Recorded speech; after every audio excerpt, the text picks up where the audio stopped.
مونږ ته د انصاف میلاو شي، مونږ سره غټ ظلم شوی دی، مونږ ته د انصاف میلاو شي.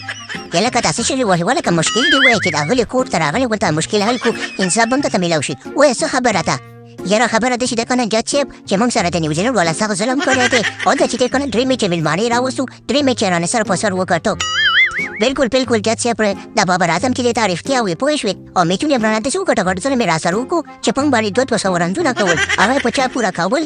یا لکه ویلمسنه دا څه وایي؟ یاره جج صاحب څه وکړو؟ دا خو د کرکټ قانون دی پوه شوې، موږ بس کولی شو موږ 200 رنځ وکړو او هغه دې پرې وکړه پوه شوې. موږ څه وکړو نو دې ته اوس موږ څه کولی شو؟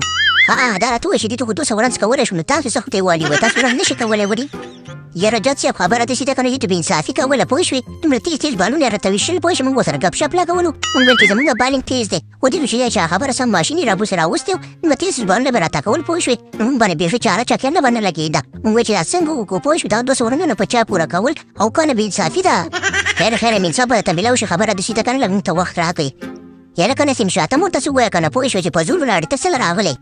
یاره خبره دې سته کنه رضوانه لږ غلی شه پوه شوې، زه خو راغلی یم چې ستاسو تماشه وکړم، تا له ښه پته چې د په ملا کې درد دی، څه خبرې نه شم کولی.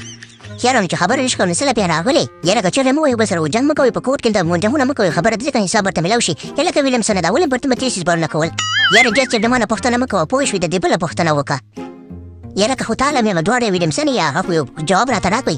یاره جج صاحب زه څه وکړم پوه شوې، زه چې د مور نه پیدا شوی یم، د ما لاسونه چې دي تیز دي، د بالینګ هم تیز کوم چې کنه په منډه کې هم تیز یم، اوس خدای پاک طاقت راکړو نو څه وکړم؟ او چې دې نه شي کولی نو د هغې خو هم ګناه نه ده کنه، نه کنه په دې کې ستاسو ګناه شته کنه، ولې ورته تیز تیز بالونه کوئ؟ داسې خلکو ته سلو سلونه ورچوئ، په قاشوغه کې ورچوئ، په خوله کې ورته ورکوئ چې ویې وهئ سیده سیده سوري سوري پوه شوې. جج صاحب next time موږ به ورته بیا د خیر سره په ارامه بالاچو او دغسې بس د خیر سره بل ورته په ارامه ورته بالاچو ویلمسنه، و د خیر سره ستا د فیصله په څه باندې وکړو؟ میچونه خو مې تېره 3 وړه ګټلي دي. یاره جج صاحب چې ستاسو هم فیصله یې زما ورسره منظوره ده پوه شوې، خدمه فیصله خو دا د محمد رضوان او بابر اعظم او نسیم شاه چې تا د خیر سره فیصله به ستاسو په حق کې کېږي. ویلمسن دې ته چې یې کنه ته باید په جرمانه کې څه ورکړې.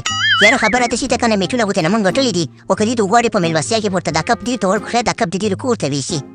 یا لکه ستاسو ته منظوره ده؟